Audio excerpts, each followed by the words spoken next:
The study found that cities with too many parking lots suffered economically. Here to explain why is Angie Schmitt. She's a reporter for Street Blog, a website devoted to transportation issues.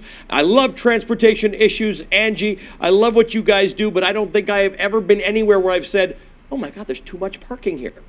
Well, a lot of drivers feel that way, but I recommend you take a trip out to Kansas City sometimes, or parts of here in Cleveland, or pretty much any city in the United States has what we call at Streets Blog a parking crater, and that's just a big swath of prime land that's occupied almost entirely by surface parking, and that's a really low value use of urban land.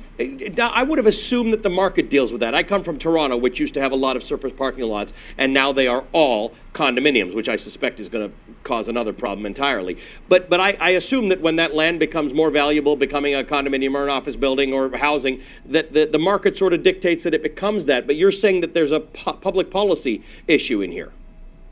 Yeah, sometimes there is. A lot of cities have minimum parking requirements, they're called. So there's actual laws that state there has to be a certain amount of parking spaces around certain buildings. Also, tax policies can play into it. A lot of cities have tax policies that tax the value of buildings more than the value of land, and that creates sort of an incentive for somebody to sort of sit on just a big sheet of asphalt and collect the revenues and really invest very little in it.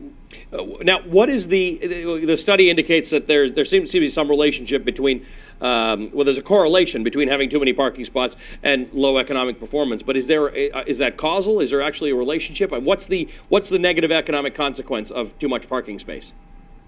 I think it's sort of cyclical, and it's sort of hard to tell, what is cause and what is effect. But if you do have a great deal of surface parking in your downtown, it's not attracting people, it's not attracting investment, it's just not a very fun place to be.